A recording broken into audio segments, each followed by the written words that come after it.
नमस्ते दोस्तों, मैं प्रिया चौहान स्वागत करती हूँ आप सभी का परीक्षा बिंदु के इस ऑनलाइन प्लेटफॉर्म पे। उम्मीद करती हूँ कि आप सभी हेल्दी होंगे, सेफ होंगे, अच्छे से पढ़ रहे होंगे। जैसा कि आप सभी को पता है कि रीट का एग्जाम होने वाला है, उसी से रिलेटेड ये चीजों से रिलेटेड हम यहाँ पे डिस्कस करने वाले हैं। देखिए, आज आप मेरे लुक को देख के समझ रहे होंगे कि मैम ऐसे क्यों पढ़ा रही है, तो मैं आपको बता देती हूँ कि मैं मेरे घर पे हूँ और मेरे भाई की शादी है। तो मैं इस वजह से जिस परिस्थिति में हूँ, उसी परिस्थिति में मैं आप लोगों की क्लासेस ले रही हूँ, क्योंकि आप सभी को पता है कि आपका एग्जाम बहुत ज्यादा जरूरी है। तो हर एक काम जरूरी है, पढ़ाना भी जरूरी, शादी अटेंड करनी भी जरूरी है। तो इसी वजह से ये आज मैं इस वेशभूषा में होते हुए भी आप लोगों की क्लास ले रही हूँ। तो आप सभी लोगों से रिक्वेस्ट है कि जो भी इस वीडियो को देख रहा है, प्लीज़ वीडियो को लाइक करना है, शेयर करना है। जिन्होंने अभी तक चैनल को सब्सक्राइब नहीं किया है, वो सब्सक्राइब भी कर दीजिए। तो शुरू करते हैं। मैंने आपसे कहा था कि फ्लैगशिप योजनाएँ, यानी कि आपके अलग से एक टॉपिक मेंशन किया हुआ है फ्लैगशिप योजनाएँ। बहुत सारे लोगों के मन में आएगा कि मैम ये फ्लैगशिप योजनाएँ क्या है? जन कल्याणकारी योजनाएँ क्या हैं? बाकी की योजनाओं में और इसमें क्या डिफरेंस है? तो आप देखिए, फ्लैगशिप योजनाएँ जो होती हैं, वो हमेशा क्या स्वास्थ्य से संबंधित, है ना? कमज़ोर तबके के लोगों से संबंधित, ऐसे लोगों से संबंधित ये योजनाएँ होती हैं, जिन्हें किसी भी हाल में बंद नहीं किया जा सकता। जैसे मान लीजिए कोरोना काल की जब परिस्थिति आई, तो बहुत सारी योजनाएँ हैं जिनके फंड में कटौती कर दी गई, है ना? या फिर बहुत सारी योजनाओं को कुछ समय के लिए स्थगित कर दिया गया। तो ऐसे में जो फ्लैगशिप योजनाएँ होती हैं, उन्हें कभी भी रोका नहीं जाता है और उनके फंड में कभी भी कटौती नहीं की जाती है। तो वही होती हैं आपकी फ्लैगशिप योजनाएँ। सबसे पहले अगर आपसे पूछे शिक्षा से संबंधित कितनी फ्लैगशिप योजनाएँ हैं, तो आपकी शिक्षा से संबंधित 6 फ्लैगशिप योजनाएँ हैं। और ये किसके द्वारा? चिकित्सा स्वास्थ्य एवं परिवार कल्याण मंत्रालय के द्वारा चलाई जाती हैं।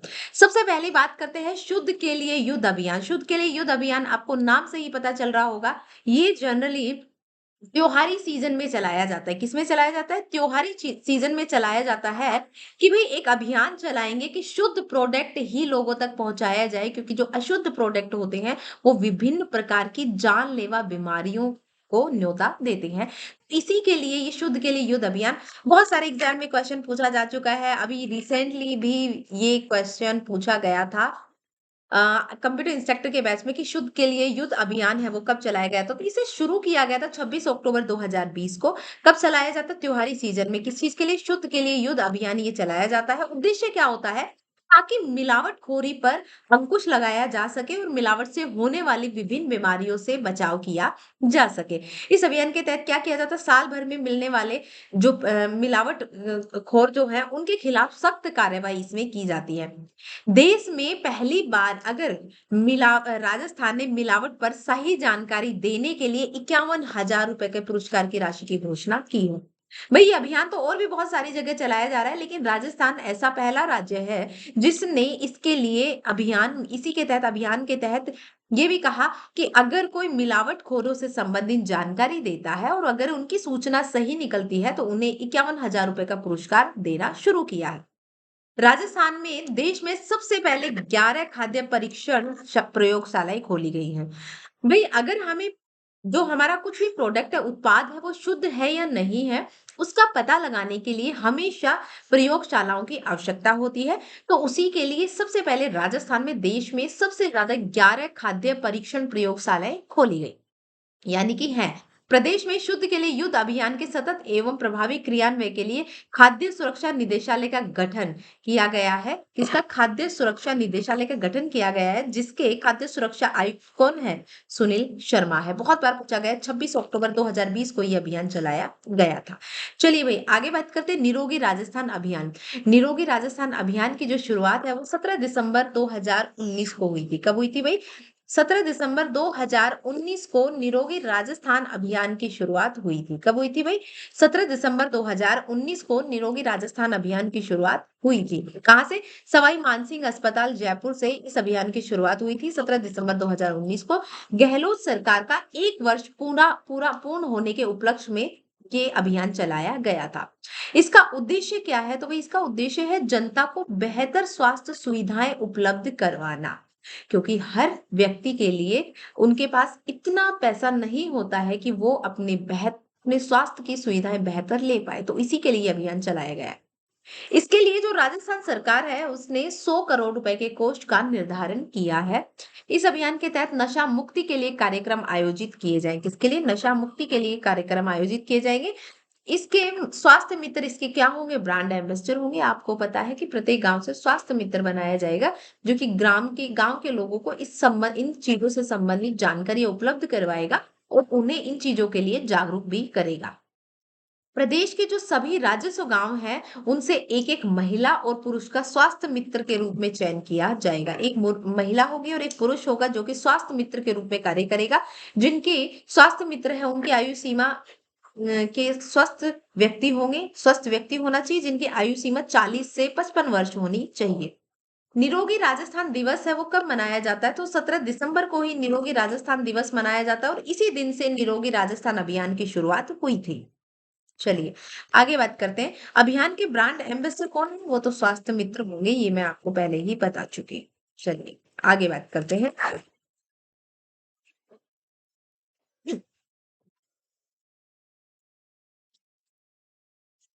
बात करते हैं मुख्यमंत्री निशुल्क दवा योजना की। जब भी हम बात करते हैं मुख्यमंत्री निशुल्क दवा योजना की, तो भाई ये जो अभियान है ये 2 अक्टूबर 2011 से चल रहा है।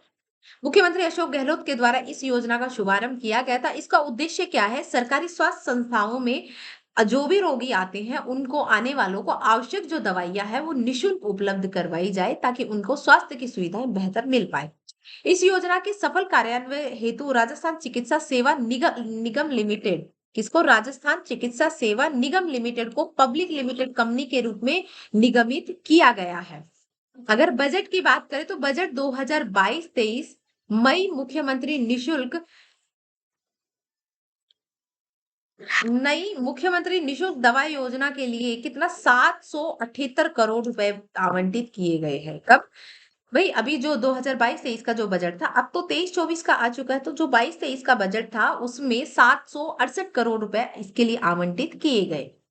चलिए भाई, वर्ष 2022 में 824 और दवाइयों को इसमें शामिल किया गया। पहले जितने थे उनके अलावा 824 और नई दवाइयां आ गई हैं और राजस्थान देश में ऐसा पहला राज्य बन गया जहां पे 795 प्रकार की जो दवाइयां हैं वो निशुल्क मिलेंगी।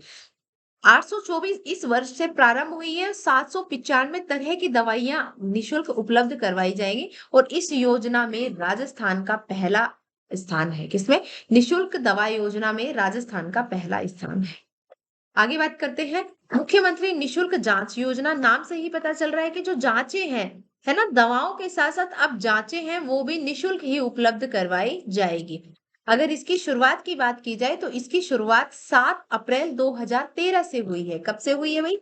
7 अप्रैल 2013 से इसकी शुरुआत हुई है। राज्य सरकार ने राजकीय अस्पतालों में संपूर्ण उपचार उपलब्ध करवाने के उद्देश्य से इस योजना को चरणबद्ध तरीके से लागू किया। इसका प्रथम चरण जो है वो 7 अप्रैल 2013 को, जबकि इसका द्वितीय चरण है वो 1 जुलाई को शुरू हुआ था। अगर इसके तृतीय चरण की बात करें तो इसका तृतीय चरण 15 अगस्त 2013 को प्रारंभ हुआ था। तो इसके 3 चरण हो गए। पहला चरण 7 अप्रैल को, दूसरा चरण 1 जुलाई को और इसका जो तीसरा चरण था वो 15 अगस्त 2013 को शुरू हुआ था।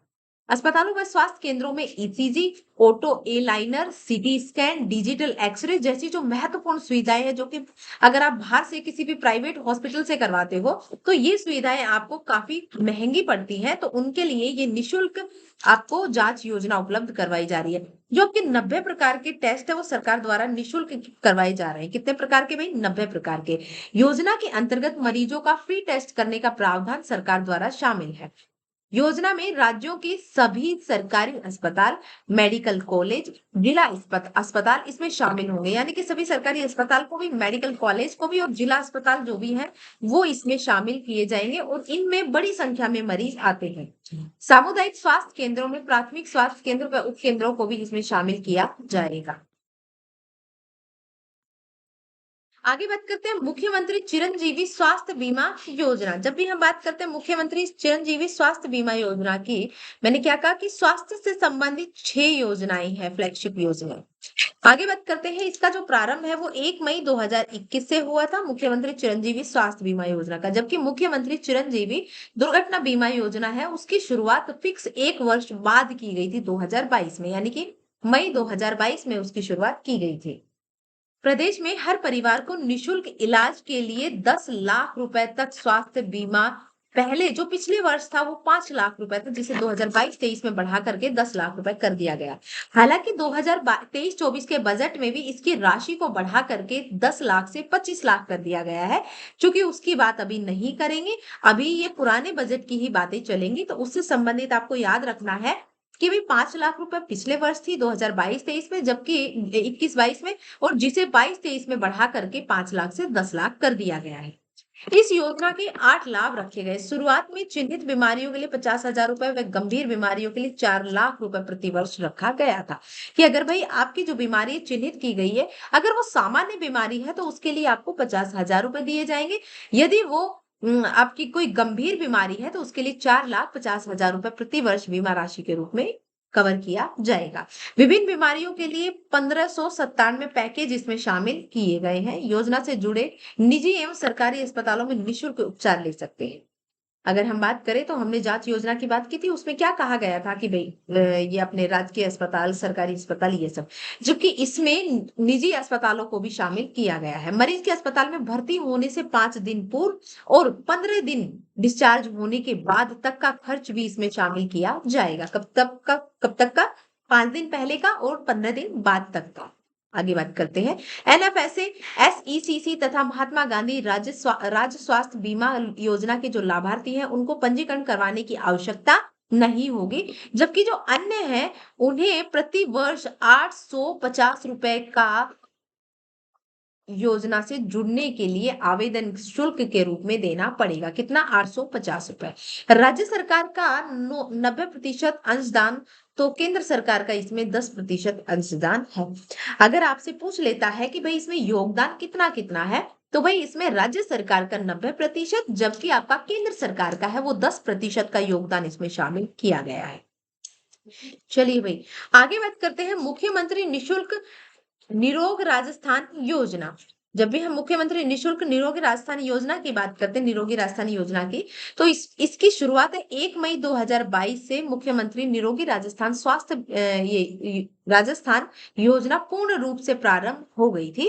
इस योजना के तहत मरीज ओपीडी और आईपीडी की जांच और इलाज निशुल्क करवा सकते हैं। किस किस की भाई? ओपीडी और आईपीडी की जो जांच है वो निशुल्क करवा सकते हैं। इस योजना का लाभ है वो गरीब और मध्यम वर्ग के लोगों को मिलने वाला है। कौन सा? मुख्यमंत्री निशुल्क निरोगी राजस्थान योजना का। मुख्यमंत्री निशुल्क निरोगी राजस्थान योजना के तहत मुख्यमंत्री निशुल्क दवा एवं जांच योजना की सभी सुविधाएं इसमें शामिल की गई है। साथ ही सभी योजनाएं जन आधार कार्ड या आधार कार्ड इत्यादि परिचय पत्र पर निशुल्क आपको दी जाएंगे। भाई आपके पास कोई ना कोई आपका परिचय पत्र होना चाहिए, जैसे जन आधार कार्ड या आपका आधार कार्ड जैसा। आगे बता दें कि 1 अप्रैल 2022 से प्रदेश में इस योजना का ड्राई रन किया गया था और मुख्यमंत्री निशुल्क निरोगी राजस्थान 2022 का ड्राई रन सफल हुआ। ड्राई रन यानी कि एक बार उसका संचालन करके देखा जाता है, जब तक कि उसे पूर्ण रूप से लागू किया जाए उससे पहले उसका सफल कि क्या वो सफल है या नहीं है, उसको चेक किया जाता है, और इसी के लिए इसका सफल क्रियान्वयन हुआ और इसे फिर लागू कर दिया गया।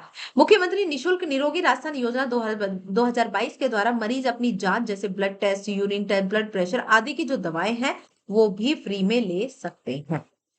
आगे बात करते हैं खाद्य व नागरिक आपूर्ति विभाग की। खाद्य व नागरिक आपूर्ति विभाग की जब भी हम बात करते हैं तो इसके तहत 1 रुपए किलो गेहूं इसके लिए रखे गए हैं। गेहूं कितना कर दिया गया भाई? 1 रुपए किलो। इसकी शुरुआत 1 मार्च 2019 से हुई थी। कब से हुई थी भाई? 1 मार्च 2019 से इसकी शुरुआत हुई थी। राजस्थान सरकार द्वारा लागू की गई योजना जिसमें बीपीएल और एपीएल के सभी परिवारों को 1 रुपए किलो गेहूं मिलेगा, यानी कि बीपीएल को भी और एपीएल को भी, बिलो पॉवर्टी लाइन को भी और अबव पॉवर्टी लाइन को भी, सभी को ही 1 रुपए किलो गेहूं यहाँ मिलेगा। गौरतलब है कि कांग्रेस ने अपने चुनाव घोषणा पत्र में सार्वजनिक वितरण प्रणाली के तहत बीपीएल और एपीएल परिवारों को मिलने वाले गेहूं की जो दर है वो 1 रुपए प्रति किलो करने का निर्णय किया था। राजस्थान सरकार द्वारा अलग अलग क्षेत्रीय श्रेणियों में 1 रुपए प्रति किलो गेहूं उपलब्ध करवा रही है। उचित मूल्य की दुकान से गेहूं का वितरण प्रत्येक माह की निर्धारित 15 से 30 तारीख के बीच में किया जाना है। डीलर के लिए ये आवश्यक है। डीलर को इस बात का ध्यान रखना पड़ेगा जो तारीख निर्धारित की गई है। वर्तमान में राष्ट्रीय खाद्य सुरक्षा योजना के तहत 2 रुपए किलो गेहूं दिया जा रहा है ताकि उनकी जो अनुदान राशि है उसमें सहयोग को बढ़ाया जा सके। आगे बात करते हैं माध्यमिक शिक्षा विभाग की। अगर माध्यमिक शिक्षा विभाग से संबंधित हम बात करते हैं तो महात्मा गांधी अंग्रेजी माध्यम स्कूल की बात करते हैं। 1 जुलाई 2019 से इसकी शुरुआत मानी जाती है। उद्देश्य क्या है भाई? राजस्थान में गुणवत्तापूर्ण शिक्षा प्रदान करने के लिए राजस्थान सरकार विभाग शिक्षा विभाग ने अंग्रेजी मीडियम में सरकारी स्कूल खोलने का निर्णय लिया है। जुलाई 2019 से प्रदेश में महात्मा गांधी अंग्रेजी माध्यम के जो विद्यालय वो प्रारंभ किए जाने की पहल की थी। इसके तहत आरंभ में राज्य के सभी जिलों में एक एक विद्यालय के अंतर्गत 33 विद्यालय प्रारंभ किए गए थे। 2022 तक सभी 33 जिलों के सभी मुख्यालयों पर स्थापित 500 से अधिक महात्मा गांधी अंग्रेजी माध्यम राजकीय स्कूल खोले गए हैं। बजट 2022-23 में 1000 महात्मा गांधी स्कूल खोलने के लिए मुख्यमंत्री अशोक गहलोत के द्वारा घोषणा की गई थी। ये हम बात कर रहे हैं 2022-23 के बजट की, जबकि अब तब 23 और 24 का भी आ चुका है। लेकिन आपका पेपर एग्जाम से काफी पहले सेट हो जाता है, तो इसलिए आपको अभी वाला बजट पढ़ने की आवश्यकता नहीं है। आगे बात करते हैं मिड डे मील विभाग से संबंधित। ये भी एक योजना मुख्यमंत्री बाल गोपाल योजना के नाम से, किसके नाम से? मुख्यमंत्री बाल गोपाल योजना के नाम से। इसका जो शुभारंभ है वो 29 नवंबर 2022 को राजस्थान के मुख्यमंत्री अशोक गहलोत ने जयपुर में मुख्यमंत्री निवास से मुख्यमंत्री बाल गोपाल योजना एवं मुख्यमंत्री निशुल्क यूनिफॉर्म वितरण योजना का शुभारंभ किया है। उद्देश्य क्या है? योजना के द्वारा सभी विद्यालयों में विद्यार्थियों की उपस्थिति को बढ़ाना है। इसके अलावा छात्रों को आवश्यक मात्रा में पोषक तत्व की प्राप्ति हो, इसके लिए भी योजना का शुभारंभ किया जा रहा है। योजना के लाभ क्या क्या है? मुख्यमंत्री बाल गोपाल योजना के तहत राज्य में मिड डे मील कार्यक्रम से लाभान्वित राजकीय प्राथमिक, उच्च प्राथमिक विद्यालय, मदरसों एवं विशेष प्रशिक्षण केंद्रों में अध्ययनरत 1 से 18 तक के बच्चों को पाउडर मिल्क से तैयार दूध पिलाया जाएगा और शुक्रवार को उपलब्ध करवाया जाएगा। कब को? शुक्रवार को, मंगलवार और शुक्रवार को ये दूध उपलब्ध करवाया जाएगा। आगे दूध का वितरण प्रार्थना सभा के बाद अध्यापक, अभिभावक व स्कूल मैनेजमेंट कमेटी द्वारा दूध चक्कर अपनी गुणवत्ता सुनिश्चित करेंगे। सरकार की इस योजना में सरकारी स्कूलों के कक्षा 1 से 8 तक के सभी 70 लाख बालक प्रभावित होंगे। कितने? 70 लाख बालक इससे प्रभावित होंगे। वही दूध योजना के तहत कक्षा 1 से 5 तक के बच्चों को 150 मीटर तथा कक्षा 6 से 8 तक के बच्चों को 200 मीटर मिड डे पाउडर से बने दूध का वितरण किया जाएगा। हफ्ते में 2 दिन गर्म दूध दिया जाएगा। सरकारी स्कूलों में राजस्थान को कोऑपरेटिव डेयरी फेडरेशन की मदद से दूध पहुंचाएगी और योजना पर राज्य सरकार द्वारा 44 करोड़ रुपए वहन किए जाएंगे। आगे बात करते हैं मुख्यमंत्री निशुल्क यूनिफॉर्म वितरण योजना की। तो इसका शुभारंभ है वो 29 नवंबर 2022 को हुआ। कब? 29 नवंबर 2022 को राजस्थान के मुख्यमंत्री अशोक गहलोत ने जयपुर मुख्यमंत्री में निवास से मुख्यमंत्री बाल गोपाल हटाने एवं मुख्यमंत्री निशुल्क यूनिफॉर्म वितरण योजना का भी शुभारंभ किया है। कब से हुई है भाई? 29 नवंबर 2022 से। उद्देश्य क्या है? योजना के माध्यम से आर्थिक रूप से कमजोर वर्ग के जो छात्र छात्रा है उनके माता पिता को अपने बच्चे की स्कूल यूनिफॉर्म के लिए पैसे खर्च करने की चिंता नहीं होगी। सरकारी स्कूल के विद्यार्थियों को यूनिफॉर्म फैब्रिक के 2 सेट उपलब्ध करवाना इसका उद्देश्य है। योजना के लाभ क्या क्या? विद्यार्थियों में कक्षा 1 से 8 तक के विद्यार्थियों को ड्रोन के 2 सेट के लिए ड्रेस के 2 सेट के लिए कपड़ा दिया जाएगा। कैसे? 1 से 8वीं तक के जो बालक हैं 1 से 8वीं तक के जो बालक है उन्हें ड्रेस के लिए सेट के लिए कपड़ा दिया जाएगा। 2 ड्रेस सेट के लिए, ड्रोन निकल गया सॉरी, ये ड्रेस के सेट के लिए, 2 ड्रेस के सेट के लिए सिलाई के लिए प्रति विद्यार्थी 200 रुपए सीधे बैंक खाते में ट्रांसफर कर दिए जाएंगे। कक्षा 8 से राज्य के विद्यालयों में 67.50 लाख विद्यार्थी अध्ययनरत और योजना पर 50 करोड़ रुपए खर्च होंगे। कितने? 50 करोड़ रुपए इस योजना पर खर्च किए जाएंगे। आगे बात करते हैं पर्यटन विभाग योजना क्या है। तो पर्यटन विभाग योजना के बारे में बात करें, पर्यटन व हॉस्पिटैलिटी क्षेत्र को उद्योग क्षेत्र के रूप में पूर्ण दर्जा देना है। कब से लागू हुई है? राज्य सरकार की वित्तीय वर्ष 2022-23 की बजट घोषणा के अंतर्गत पर्यटन व हॉस्पिटैलिटी क्षेत्र को औद्योगिक क्षेत्र के रूप में पूर्ण मान्यता प्रदान की गई है। उद्देश्य क्या है? मुख्यमंत्री अशोक गहलोत की पहल पर ऊर्जा विभाग ने पर्यटन एवं हॉस्पिटैलिटी क्षेत्र को वाणिज्यिक श्रेणी के स्थान पर औद्योगिक दर पर बिजली उपलब्ध करवाने के आदेश जारी किए हैं। इससे प्रदेश में जो इस सेक्टर से जुड़े उद्यमी हैं, उनको बड़ी राहत मिलेगी और राज्य में पर्यटन गतिविधियों का और विस्तार संभव होगा। योजना के प्रावधान क्या-क्या हैं? भाई योजना के प्रावधान की बात कर लेते हैं। इस इस संबंध में पर्यटन विभाग ने जारी आदेश के तहत पर्यटन इकाइयों को अब एंटाइटल प्रमाण पत्र लेना होगा। पर्यटन इकाइयों को औद्योगिक लाभ के लिए एंटाइटलमेंट प्रमाण पत्र प्राप्त करने हेतु राज्य सरकार के एसएसओ पोर्टल पर टूरिज्म डिपार्टमेंट सर्विस पर ऐप ऑनलाइन आवेदन करना होगा। आवेदनों के पर्यवेक्षण के लिए पर्यटन स्वास्थ्य केंद्र को अधिकृत किया गया और इन आवेदनों का विस्तार दिन में किया जाएगा, जिसके आधार पर पर्यटन इकाइयां द्वारा राज्य सरकार के विभिन्न विभाग या उपक्रम से औद्योगिक टैरिफ व लेवीज के माध्यम से पात्र होंगे। यह प्रमाण पत्र स्थानीय पर्यटक स्वास्थ्य केंद्र द्वारा जारी किया गया है। पर्यटन विभाग के उद्यम क्षेत्र के मुताबिक प्रावधान लागू होने इनमें होटल और मोटल, हेरिटेज होटल, पर्यटन budget, restaurant, cafeteria, resort, sports, health, सोट आदि, spa, camping site, amusement park, animal safari आदि हैं। आगे बात करते हैं सामाजिक न्याय व अधिकारिता विभाग। इसकी बात करते हैं, इसकी कितनी योजनाएं हैं? 6 फ्लैगशिप योजनाएं हैं। चलिए भाई, मुख्यमंत्री अनुप्रति कोचिंग योजना है। इसका दायरा बढ़ा करके भी 2023-24 में दुगना कर दिया गया है।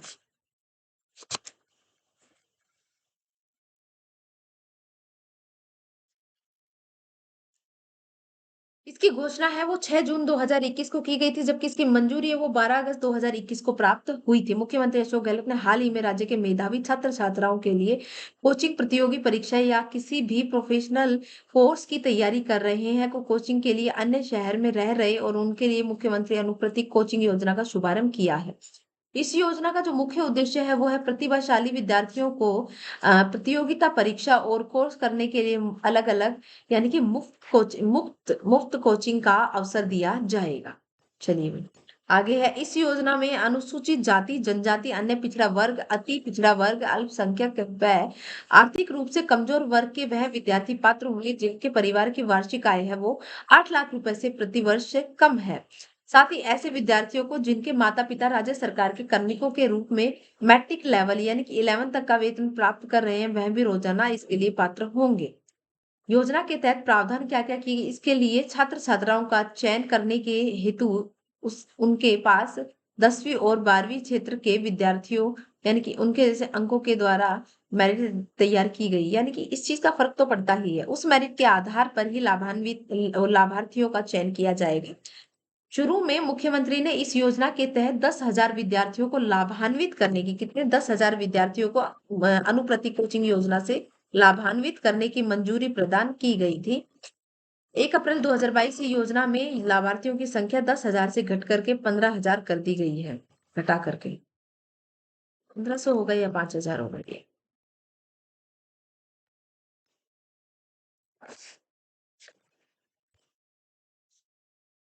इसके तहत 15,000 छात्र अन्य शहरों में स्थित संस्थान से कोचिंग प्राप्त करते हैं। तो इस स्थिति में विद्यार्थियों को भोजन तथा आवास के लिए अतिरिक्त 40,000 रुपए प्रति वर्ष इस योजना के तहत प्रदान किए जाएंगे। योजना में कम से कम 50% अंक वाले छात्र ही शामिल किए जाएंगे। कितने अंक होने चाहिए भाई उनके? उनके 50% अंक होने चाहिए। योजना का लाभ छात्र को केवल 1 वर्ष ही करना है। ठीक है। वर्ष 2022-23 के लिए योजना के 25 करोड़ रुपए के बजट का प्रावधान को बढ़ा करके अब 40 करोड़ रुपए के बजट कर दिया गया है। आगे बात करते हैं। मुख्यमंत्री कन्यादान योजना यानी कि हथलेवा योजना, इसकी शुरुआत है वो कब हुई थी? इसकी शुरुआत हुई थी मार्च 2020 में। राजस्थान सरकार द्वारा की गई योजना के अंतर्गत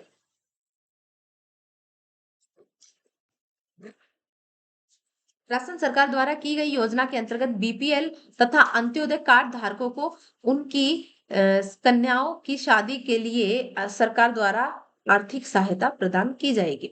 उद्देश्य क्या है? राज्य की लड़कियों को बेहतर भविष्य देने के उद्देश्य से अशोक गहलोत सरकार द्वारा ये कार्यक्रम शुरू किया गया है।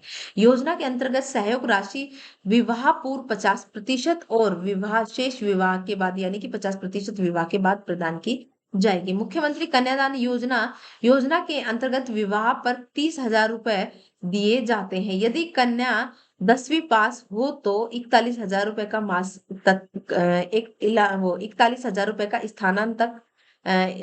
वो स्थानांतरण हो जाता।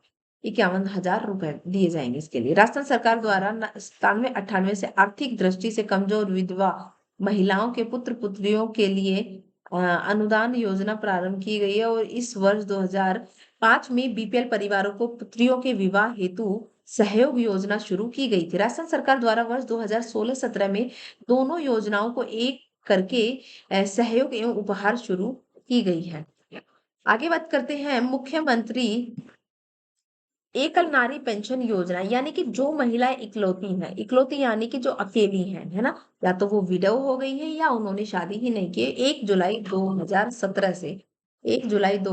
से इस योजना का उद्देश्य केवल जीवन निर्वाह कर रही महिलाओं को सामाजिक सुरक्षा प्रदान करना इसका उद्देश्य है और गर्व से जीवन व्यतीत करने में मदद करता है। यानी कि एक तरीके से बोले तो ये आपको साइकोलॉजिकली साइलेंट करता है, यानी कि आपको काम रहना सिखाता है। इस योजना के अंतर्गत 18 वर्ष से अधिक आयु की महिलाओं को पेंशन प्रदान नहीं की जाएगी। इस योजना 18 वर्ष से अधिक आयु की महिलाओं को पेंशन प्रदान की जाएगी। इस योजना में पेंशन महिलाओं के बैंक खाते से डायरेक्ट ट्रांसफर के द्वारा प्रदान किए जाएंगे। पात्र 18 वर्ष व अधिक आयु की जो विधवा है या तलाकशुदा है, परित्यक्ता है आदि को जिनकी आय प्रति वर्ष कितनी है 48,000 है, उनके लिए है ये। अब आगे बात करते हैं प्रति माह देय वित्तीय राशि।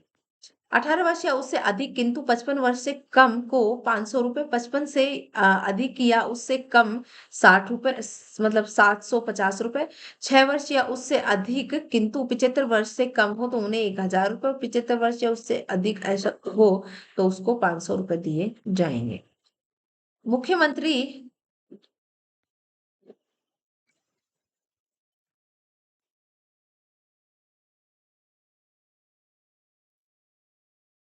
मुख्यमंत्री वृद्धजन समान पेंशन योजना की अगर बात करते हैं तो 1 जुलाई 2017 से सरकार ने यह पेंशन योजना केवल वरिष्ठ नागरिकों के लिए, किसके लिए भाई, केवल वरिष्ठ नागरिकों के लिए शुरू की गई और वार्षिक आय योजना वृद्ध नागरिक को यह पेंशन तब ही मिलेगी जब पारिवारिक आय कितनी हो 48,000 रुपए से कम हो। प्रति माह जो देय वित्तीय राशि है वो कितनी है इस योजना के अंतर्गत है वो 55 वर्ष से अधिक आयु की जो वृद्ध महिलाएं हैं और 58 वर्ष से अधिक आयु के जो पुरुष हैं उन्हें 750 रुपए दिया जाएगा। हालांकि अभी जो हाल ही में 2023 का बजट आया है उसमें इस राशि को बढ़ा दिया गया है ये मुख्यमंत्री वृद्धजन समान पेंशन योजना की, लेकिन अभी आपको ये पुराने वाले बजट से ही याद रखने 75 वर्ष से अधिक आयु होने के पश्चात 1,000 रुपए प्रति माह दिया जाता है। चलिए आगे बात करते हैं मुख्यमंत्री विशेष योग्यजन समान पेंशन योजना की। तो इसकी जो शुरुआत है वो 1 जुलाई 2017 से हुई। इस योजना के अंतर्गत राज्य के उन लोगों को शामिल किया जाएगा जो 40% या उससे अधिक निश्चितता से ग्रसित है, जैसे कि प्राकृतिक रूप से बौने 3 फीट 6 इंच से कम है, हिजड़ापन से ग्रसित है या जिनकी और इन्हीं समस्याओं के साथ साथ उनकी आय है वो आय सीमा कितनी रखी गई है 48,000 रुपए रखी गई है।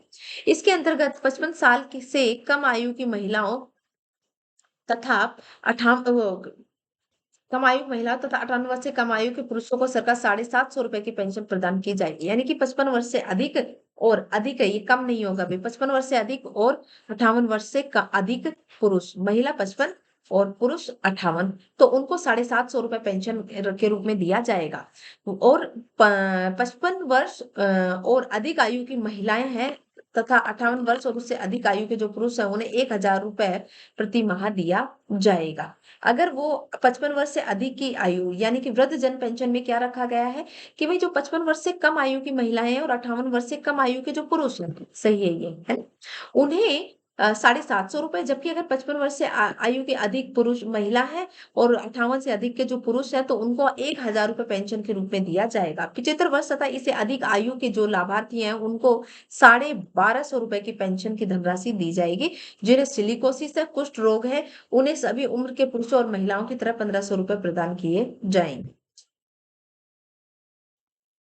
पालनहार योजना राजस्थान सरकार, अगर जब भी हम पालनहार योजना की बात करते हैं तो इसकी शुरुआत है वो राजस्थान सरकार द्वारा 8 फरवरी 2005 को शुरू की गई थी। 8 फरवरी 2005 को। इस योजना का जो मुख्य उद्देश्य है वो अनाथ बच्चों की आर्थिक मदद करना या सहायता करना। वार्षिक आय जिनकी कितनी हो 1,20,000 रुपए से अधिक नहीं होनी चाहिए, उनके लिए पालनहार योजना राजस्थान के सरकार के द्वारा बनाई गई है। इस योजना को अनुसूचित जाति के अनाथ बच्चों के लिए शुरू की गई थी, लेकिन बाद में इस योजना का लाभ है, वो सभी वर्ग के बच्चों को दिया जाने लगा। प्रति माह देय जो वित्तीय राशि है, वित्तीय लाभ है, वो 0 से 6 वर्ष तक के आंगनवाड़ी वाले जो बच्चे हैं, उन्हें हर माह ₹500 दिया जाना है। जबकि 6 से 18 वर्ष तक के जो विद्यालय वाले बच्चे हैं, उन्हें मिलने वाली राशि हर माह ₹2500 है। हालाँकि ये सभी जगह अभी अप्लाई नहीं हुई है। इसके अतिरिक्त वस्त्र, जूते, स्वेटर एवं अन्य आवश्यक कार्य हेतु ₹2000 प्रति वर्ष विधवा एवं नाता की श्रेणी को छोड़कर प्रति अनाथ की दर से वार्षिक अनुदान भी उपलब्ध करवाता है।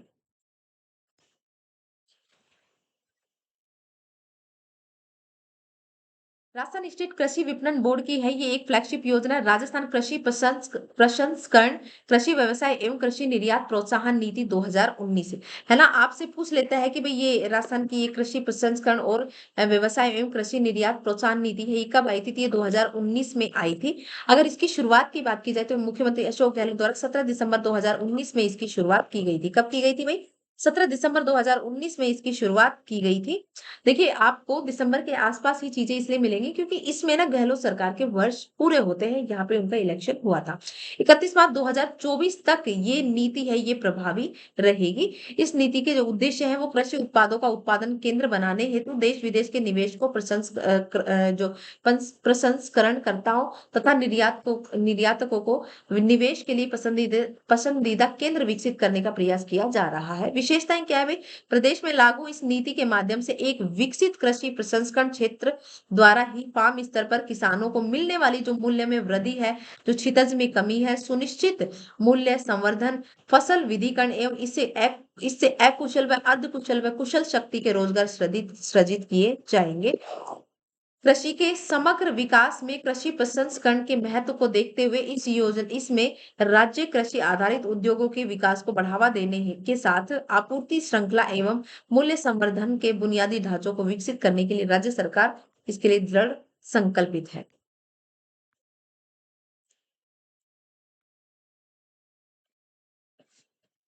अगली है आपकी आयुक्त आयुक्त उद्योग, वाणिज्य एवं सीएसआर इसकी 2 फ्लैगशिप योजनाएँ राजस्थान मुख्यमंत्री लघु उद्योग प्रोत्साहन योजना 2019 है ना? मुख्यमंत्री लघु उद्योग प्रोत्साहन योजना 2019 की अगर हम बात करते हैं, तो इसकी शुरुआत है वो 17 दिसंबर 2019 से की गई थी और ये 31 मार्च 2024 तक प्रभावी रहने वाली है। इसका उद्देश्य क्या है? इसका मुख्य उद्देश्य है लोगों को स्वरोजगार के लिए प्रोत्साहित करना और बेरोजगारी की स्थिति को कम करना है ना? इस योजना के तहत अपने व्यवसाय की शुरुआत करने के लिए लोगों द्वारा ली गई जो ऋण है, ऋण राशि पर सब्सिडी प्रदान की जाएगी ताकि अधिकतम लोग योजना के लिए आवेदन कर सके और अधिक से अधिक रोजगार का सृजन हो सके। योजना का क्रियान्वयन जिला उद्योग केंद्र के रूप में के माध्यम से योजनाओं में बैंकों द्वारा प्रदत्त ऋण पर ब्याज अनुदान की अधिकतम जो अवधि है वो 5 वर्ष कर दी गई है ना? सब्सिडी दर इसके लिए बात करते हैं 25 लाख तक का जो ऋण है उसके लिए 8% यानी कि अक्टूबर 2022 से 25 लाख तक का जो ऋण लेने वाले कृषि आधारित सूक्ष्म और लघु इकाइयां उनके मुख्यमंत्री हेतु प्रोत्साहन योजना के तहत 9% ब्याज अनुदान दिया जाएगा। 25 लाख से 5 करोड़ तक के जो हैं उनके लिए 6% यानी कि जैसे-जैसे आपके अमाउंट बढ़ता जाएगा वैसे-वैसे आपके ब्याज की जो दर है यानी कि ऋण की जो दर है वो कम होती जाएगी। 5 करोड़ से 10 करोड़ रुपए वालों को मात्र 5% का ही ऋण देना होगा। राजस्थान निवेश प्रोत्साहन योजना की जब हम बात करते हैं तो राजस्थान निवेश प्रोत्साहन योजना है। इसकी शुरुआत कब की गई थी? तो भाई 17 दिसंबर 2019 को ही इसकी शुरुआत की गई थी। इसके लिए रोजगार के सृजन करने के लिए राज्य सरकार द्वारा राजस्थान निवेश प्रोत्साहन योजना 2019 जारी की गई थी। इस योजना की जो प्रभावी है वो अवधि 31 मार्च 2026 तक है। योजना का सभी पात्र विनिर्माण एवं उद्योग सेवाओं के लिए निवेश अनुदान एसजीएसटी का 75% रोजगार सृजन अनुदान, श्रमिकों के लिए ईपीएफ ईएसआई के नियोक्ताओं के अंशदान को न्यूनतम कितना 50% पुनर्भरण तथा विद्युत कर, मंडी शुल्क और भूमि कर में 7 वर्षों के लिए 100% छूट एवं स्टाम्प ड्यूटी और भूमि रूपांतरण शुल्क में 100% छूट दी जाएगी। इसको छूट को एक बार देख लेना। योजनागत विनिर्माण क्षेत्र में 26 एवं सेवा क्षेत्र के 12 सेक्टरों को थ्रस्ट सेक्टर के रूप में शामिल किया जाएगा गया है इसमें। एमएसएमई ऑर्डिनेंस 2019 अगर इसकी बात की जाए तो निवेश संवर्धन ब्यूरो बीआईपी के द्वारा इस विभाग की योजना को संचालित किया गया है। ये एक ही योजना है। इसकी शुरुआत 12 जून 2022 को हुई थी। इस योजना में ऑनलाइन आवेदन करने के लिए राजस्थान राज्य उद्योग मित्र वेब पोर्टल लॉन्च किया गया है। इस योजना के तहत जो नए उद्योग हैं वो स्टार्टअप्स को राज्य सरकार में शुरू करने के लिए एमएसएमई ऑर्डिनेंस 2019 लागू किया गया है। उद्योग मित्र योजना के तहत सूक्ष्म लघु एवं मध्यम उद्योगों को स्थापित करने के लिए ऑनलाइन आवेदन की सुविधा की गई है। उद्योग स्थापित करने के लिए सरकारी नियमों को आसान बनाने के लिए एमएसएमई ऑर्डिनेंस 2019 लागू किया गया है। ऑर्डिनेंस यानी कि अध्यादेश। इस अध्यादेश के अनुसार यदि कोई राज्य में नए उद्यम की स्थापना करना चाहता है तो उसे राज्य सरकार मित्र वेब पोर्टल पर रजिस्ट्रेशन करना होगा। इसके बाद पोर्टल पर लॉगिन करने के बाद आवेदन फॉर्म भरना होगा। आवेदन भरने के लिए 1 दिन के अंदर ही उद्यम स्थापित करने की अनुमति आपको मिल जाएगी। अनुमति के प्रमाण पत्र के रूप में एक्नॉलेजमेंट सर्टिफिकेट दिया जाएगा आपको, जिसके आधार पर उद्योग स्थापित करके उत्पादन शुरू किया जा सकता है। ये राजस्थान सिलिकोसिस पॉलिसी 2019 के जो लाभ हैं वो एक बार देख लीजिए, इंपॉर्टेंट है। आइए बात करते हैं। 3 अक्टूबर 2019 को जयपुर में मुख्यमंत्री अशोक गहलोत ने सिलिकोसिस नीति जारी की थी। इसमें उद्देश्य क्या, उनमें से मुख्य रूप से जो सिलिकोसिस रोगी हैं उनके पुनर्वास और रोकथाम के बचाव के प्रावधान किए गए हैं। सिलिकोसिस यानी कि जहाँ पे पत्थर की कटाई होती है वहां पे पत्थर का चूना बहुत पतला पतला बारीक बारीक होता है, जो कि श्वास के साथ शरीर में चला जाता है और वो फेफड़ों में जाकर के जम जाता है, जिससे सिलिकोसिस बीमारी हो जाती है। उन्हें दमे जैसी एक प्रॉब्लम हो जाती है, उन्हें सांस लेने में तकलीफ होती है और फिर उनकी मृत्यु हो जाती है। तो इसके लिए यदि लाभ किसे जिन निवासी प्रमाणित होंगे उन्हें 3 लाख रुपए की सहायता और मृत्यु होने के बाद परिजनों को 2 लाख रुपए की आर्थिक सहायता प्रदान की जाएगी। भाई पीड़ित का पता लगाने के बाद तो 3 लाख रुपए, अगर मृत्यु हो गई है तो 2 लाख रुपए की आर्थिक सहायता दी जाएगी और जो सिलिकोसिस पीड़ित है उनके जीवित रहने तक उनको पेंशन प्रदान की जाएगी और प्रमाणित श्रमिकों के बच्चों को पालनहार योजना जो है उसका लाभ दिया जाएगा। इनको खाद्य सुरक्षा योजना में शामिल किया गया और बीपीएल के सभी लाभ इनको दिए जाएंगे। आयुष्मान भारत भामाशाह स्वास्थ्य बीमा योजना के तहत भी इनका निशुल्क स्वास्थ्य योजनाओं का लाभ इन्हें दिया जाएगा। नई सिलिकोसिस नीति का दायरा बढ़ाते हुए जहां पर खनन कार्य हो रहा है वहां पर पत्थर तराशी का कार्य चल रहा है तो वहां क्रशर से 2 किलोमीटर के दायरे में रहने वाले लोगों को सिलिकोसिस पॉलिसी का लाभ मिलेगा। और 5 मई 2022 को राजस्थान सरकार के सामाजिक न्याय एवं अधिकारिता मंत्री टीकाराम जूली ने नवीन सिलिकोसिस नीति 2022 का शुभारंभ किया है। तो नई सिलिकोसिस नीति कब आई है, तो वही नई सिलिकोसिस नीति है वो आई है 2022 में, 5 मई 2022 को। कब, 5 मई 2022 को। आगे बात करते हैं राजस्थान जन सूचना पोर्टल की। तो राजस्थान जन सूचना पोर्टल है, इसकी ये मुख्यमंत्री अशोक गहलोत के द्वारा 13 सितंबर 2019 को बिरला सभागार में आयोजित में नागरिकों को संबोधित करते हुए जन सूचना पोर्टल लॉन्च किया गया था, है ना। इसमें 150 विभागों से संबंधित 260 योजनाओं एवं 562 प्रकार की सूचनाओं की जानकारी इसमें दी जाती है। जन सूचना पोर्टल यानी कि जनता को अगर सूचना चाहिए किसी भी विभाग से संबंधित तो वो जन सूचना पोर्टल पर मिलेगी, ठीक है। आगे बात करते हैं राजस्थान जन आधार योजना की। अगर करते हैं तो जन आधार योजना है, ये 18 दिसंबर को जयपुर में जन आधार योजना की शुरुआत की गई थी और 1 अप्रैल 2020 से यही कार्ड मान्य कर दिए गए हैं, ठीक है। इसके 10 ये जन आधार कार्ड है, इनके लिए 10 अंकों का एक विशिष्ट पहचान पत्र बनता है जो कि किसी भी परिवार की महिला मुखिया के नाम से ये बनता है। भामाशाह कार्ड की जो शुरुआत है वो 2014 में तत्कालीन मुख्यमंत्री वसुंधरा राजे ने की थी। परिवार एवं सार्वजनिक वितरण प्रणाली पर निःशुल्क चिकित्सा सेवा में पेंशन सहित तमाम तरीके की जो भी सरकारी योजनाएं हैं, उनसे लाभान्वित होने के लिए आपको इससे आप जन आधार से अपने खाते को सीधा जुड़वा सकते हो। नकदी जो है यानी कि जो भी आपको राशि दी जाएगी वो आपके खाते में सीधा ट्रांसफर कर दी जाएगी। वर्तमान में उचित मूल्य की जो दुकानें हैं, चिरंजीवी और छात्रवृत्ति आदि में जन आधार कार्ड है वो अनिवार्य है। आगे बात करते हैं मुख्यमंत्री युवा संबल योजना की। जब भी हम मुख्यमंत्री युवा संबल योजना की बात करते हैं, चलिए भाई, जब भी हम बात करते हैं मुख्यमंत्री युवा संबल योजना की, तो इसकी शुरुआत कब की गई थी? 2021 में की गई थी और इसका जो पहला चरण है वो जनवरी 2022 से लागू हुआ था। इसके लिए 2 लाख रुपए पारिवारिक वार्षिक आय तक वाले जो स्नातक बेरोजगार छात्र हैं, उनको सरकार के द्वारा भत्ता दिया जाएगा। इसमें महिलाएं, दिव्यांगजन, इसमें महिलाएं, दिव्यांगजन, ट्रांसजेंडर इनको 4500 रुपए और पुरुषों को 4000 रुपए 2 वर्षों की अवधि तक मिलेगा। पहले यह 3500 रुपए था और पुरुषों के लिए 3000 रुपए था, जिसे हजार रुपए बढ़ा करके आगे बढ़ा दिया गया है। लेकिन इसी के साथ साथ आपको 4 घंटे की इंटर्नशिप करना भी हर महीने अनिवार्य है, यानी कि हर दिन के लिए आपको 4 घंटे की मतलब इंटर्नशिप करनी पड़ेगी और इन वर्षों में अच्छा रोजगार प्राप्त करने के उद्देश्य से अच्छा काम सीखने को उन्हें मिलेगा।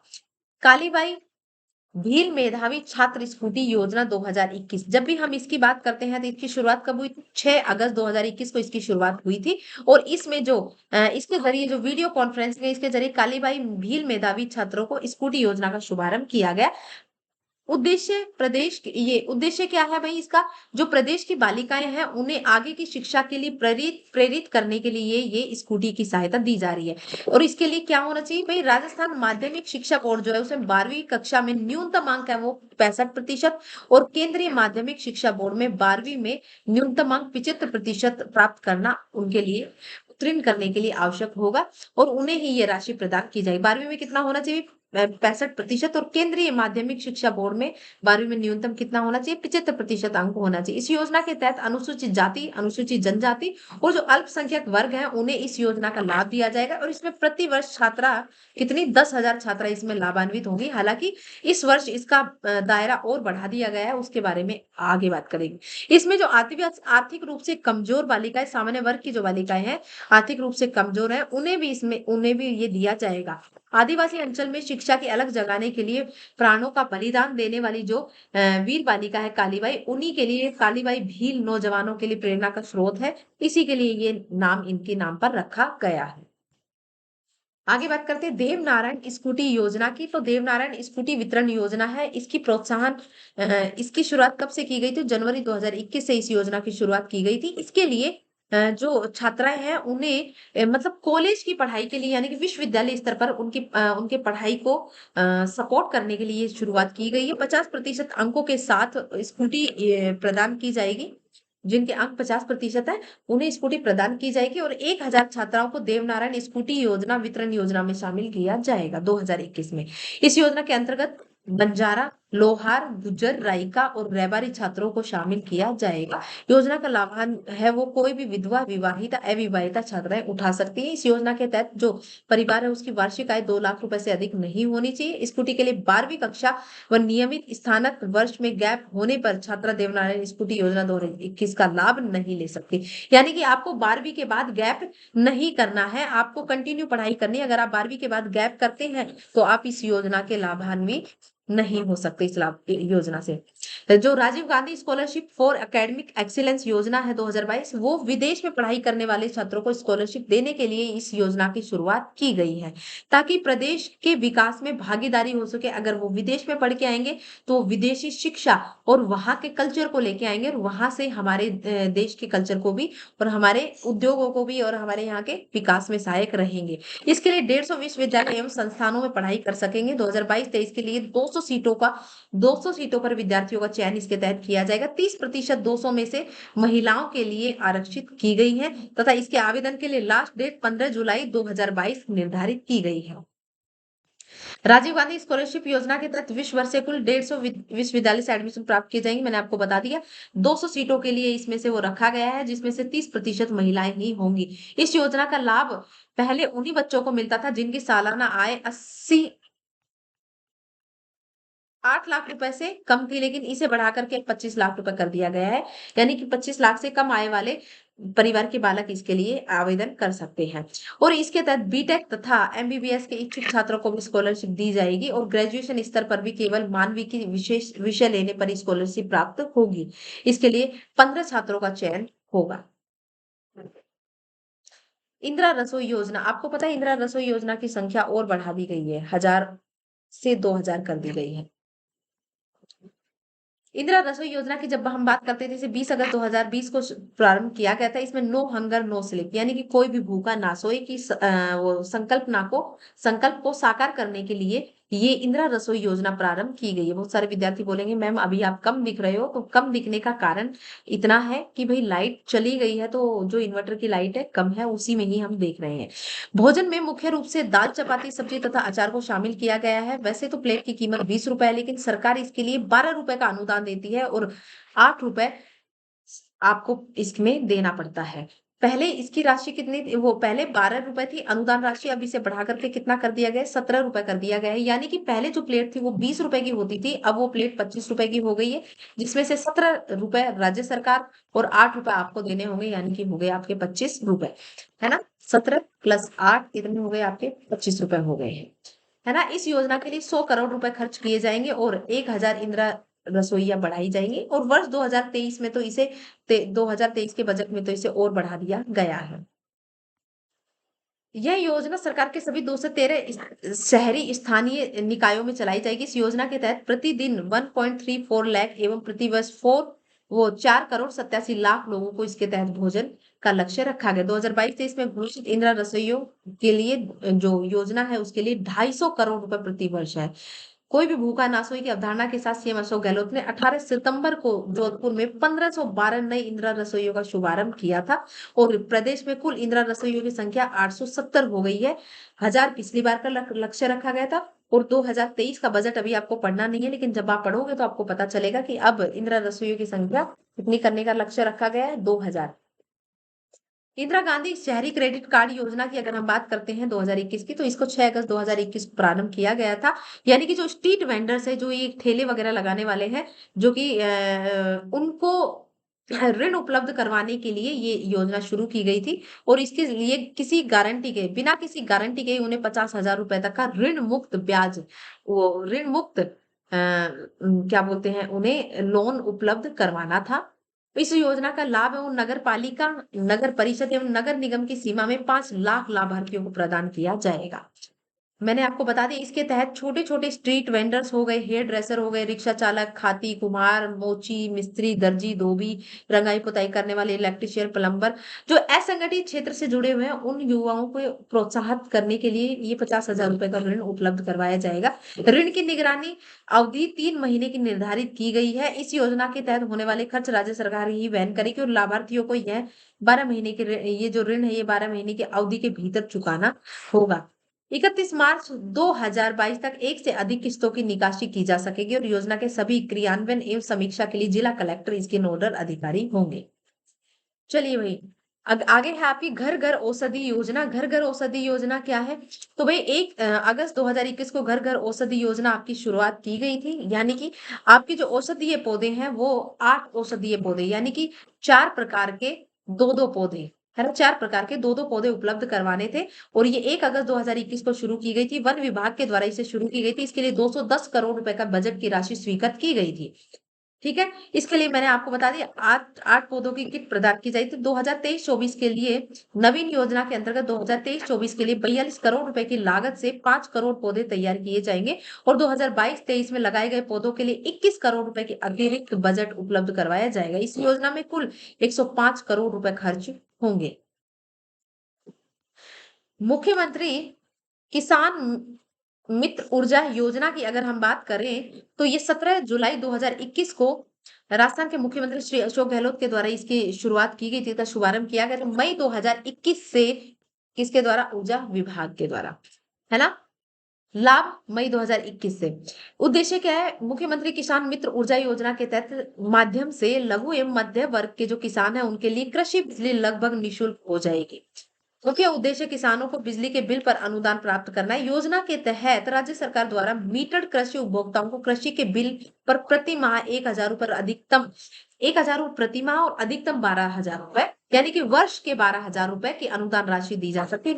योजना का जो लाभ है वो उपभोक्ता द्वारा सभी जो किसान उपभोक्ता द्वारा उठाया जा सकता है और लाभार्थी के विरुद्ध ये विद्युत वितरण निगम में कोई बकाया नहीं होगा। इससे प्रति वर्ष 1450 करोड़ रुपए की वित्तीय भार आएगा और इसके तहत पात्र उपभोक्ताओं को अपने बैंक खाते के आधार कार्ड से जोड़ना अनिवार्य होगा। चलिए ये आपकी लास्ट योजना है और इसके बारे में इंदिरा गांधी मातृ पोषण योजना की हम बात कर लेते हैं। इसकी जो शुरुआत है वो 19 नवंबर 2020 को की गई थी। 1 अप्रैल से इंदिरा गांधी मातृत्व पोषण योजना का जो दायरा है वो बढ़ा करके प्रदेश के सभी जिलों में लागू कर दिया गया। इसका उद्देश्य क्या है? जो गर्भवती महिलाएं हैं उन्हें स्वास्थ्य और पोषण की बेहतर सुविधाएं उपलब्ध करवाना है। 19 नवंबर 2020 से हमारे देश की पूर्व जो प्रधानमंत्री इंदिरा गांधी है, उनके जन्म दिवस के अवसर पर 103वीं जो जयंती है उस पर इसे शुरू किया गया। इस योजना का जो संचालन है उनके द्वारा देखिए, इस योजना के तहत जो दूसरी बार गर्भवती होने वाली महिलाएं हैं, उन्हें 6,000 रुपए की आर्थिक सहायता प्रदान की जाएगी।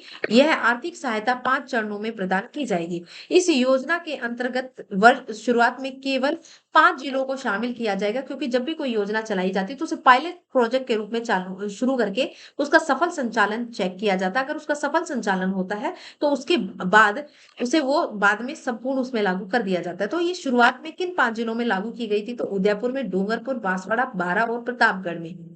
इस योजना के माध्यम से बच्चे और माँ दोनों को ही कुपोषण में कमी आएगी और 1 अप्रैल से इस योजना को राज्य भर में लागू होने के बाद अब प्रदेश की 3,50,000 गर्भवती महिलाओं को इसका लाभ मिलेगा और हर साल सरकार इसके लिए 210 करोड़ रुपए इसके लिए खर्च करेगी।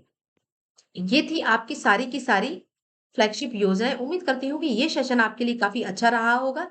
अगर ये सेशन आपको अच्छा लगा है, तो इसे ज़्यादा से ज़्यादा आप लोगों को लाइक और शेयर करना है। बहुत सारे विद्यार्थी बोलेंगे, हाँ, बीच में लाइट चली गई थी, तो जितनी भी लाइट थी उसमें आप देख पा रहे हैं।